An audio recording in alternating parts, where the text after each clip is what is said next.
Bayangkan, sirene meraung di seluruh penjuru Tel Aviv. Langit malam yang tadinya tenang mendadak terang, tapi bukan karena bintang. Ini kilatan dari arah yang salah. Dan tepat di momen itulah satu nama tiba-tiba jadi pusat perhatian dunia. Bukan karena dia memintanya, tapi karena situasi yang memaksanya naik ke permukaan. Mojtaba Khamenei. Selama ini, nama ini cuma berbisik di lingkaran dalam Teheran. Sosok di balik layar. Tapi sekarang, dunia menahan napas. Pertanyaannya satu, apakah pemimpin baru ini berarti Iran bakal melunak? Jawabannya datang bukan lewat kata-kata, tapi lewat api. Serangan ke Tel Aviv itu bukan eskalasi biasa. Itu sebuah pernyataan. Para analis di barat kaget bukan karena serangannya, tapi karena skalanya.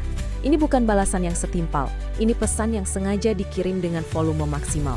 Seolah-olah bilang, kalau kalian pikir pemimpin baru berarti Iran jadi lemah, kalian salah besar. Dan seolah itu belum cukup, sebelum dunia sempat mencerna sinyal tadi, kabar lain datang. Ali Larijani, salah satu arsitek politik Iran paling senior, meninggal. Di Washington, di London, perhitungannya simpel. Ini pukulan telak buat Iran. Logikanya masuk akal kan?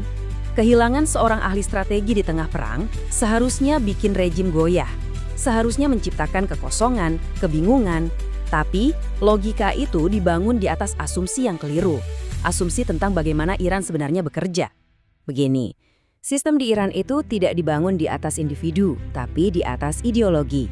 Jadi, waktu satu tokoh besar jatuh dalam konflik, mesinnya nggak berhenti. Justru sebaliknya, mesin itu dapat bahan bakar baru. Kematian jadi narasi.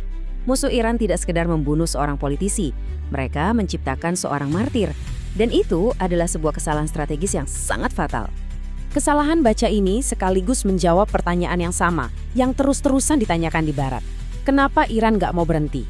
Kenapa nggak cari gencatan senjata? Pasti mereka sudah kelelahan. Tapi, yaitu, pertanyaan itu mengasumsikan Iran menghitung kemenangan dengan cara yang sama. Padahal tidak. Buat Teheran, berhenti sekarang artinya semua pengorbanan sia-sia. Itu pengkhianatan. Dan lebih dari itu, mundur akan dibaca sebagai tanda bahwa tekanan itu berhasil. Dan itu cuma akan mengundang tekanan yang lebih besar lagi nanti. Serangan dari luar itu nggak memecah belah rakyat Iran. Justru sebaliknya, itu menempa persatuan mereka. Jadi syarat Iran untuk berhenti cuma ada satu. Simple tapi beratnya bukan main. Amerika Serikat harus angkat kaki dari kawasan itu. Total, bukan sebagian, bukan bertahap. Seluruhnya. Karena selama pangkalan AS masih ada di sana, buat Iran perdamaian itu cuma jeda sebelum perang berikutnya dimulai.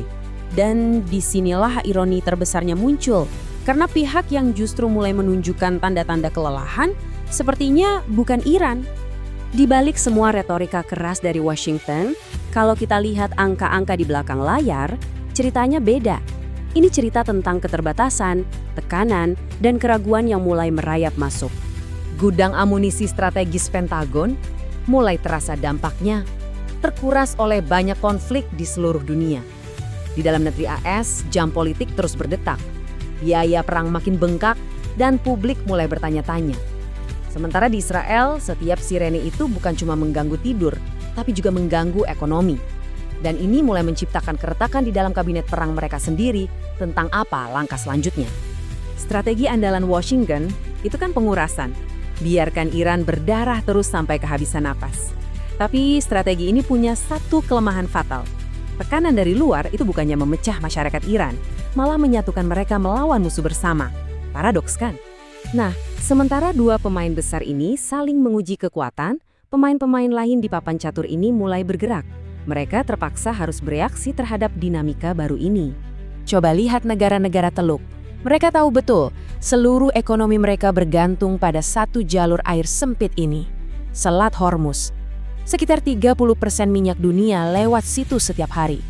Konflik yang berkepanjangan bukan cuma masalah politik, ini ancaman eksistensial buat mereka. Dan di tengah situasi ini, Qatar mulai bergerak, tapi diam-diam. Mereka punya sesuatu yang sangat langka, dipercaya oleh kedua pihak. Mereka berbagi ladang gas alam terbesar di dunia dengan Iran, tapi di sisi lain, mereka juga rumah bagi pangkalan militer terbesar AS di kawasan itu. Posisi unik inilah yang membuat Doha jadi jembatan. Satu-satunya jembatan mungkin. Di saat yang sama, di Irak, ada pergeseran yang lebih keras lagi. Parlemen dan jalanan di Baghdad suaranya makin bulat. Pasukan AS harus pergi. Bukan karena mereka pro-Iran, tapi karena mereka sudah lelah jadi arena pertempuran proksi selama puluhan tahun. Dan kalau Irak berhasil mendorong AS keluar lewat jalur politik, ini akan jadi contoh yang sangat kuat bagi seluruh kawasan. Jadi, kita sekarang sampai di intinya. Konflik ini bukan lagi soal siapa yang punya rudal paling canggih atau jet tempur paling modern. Bukan, ini soal siapa yang napasnya paling panjang. Iran, mereka punya pengalaman puluhan tahun hidup di bawah sanksi. Mereka punya ketahanan yang sering diremehkan. Sementara di Washington dan Tel Aviv, jam politik terus berdetak menuju pemilu berikutnya, dan pertanyaan yang paling dasar, sebenarnya menang itu artinya apa di sini? Masih belum terjawab dengan jelas. Jadi semua ini, pemimpin baru, serangan ke Tel Aviv, kematian Larijani, ini bukan kejadian-kejadian acak. Ini semua bagian dari satu pesan yang sama, pesan yang sangat disengaja. Pesan pertama disampaikan dengan sangat tegas, kami tidak akan pergi.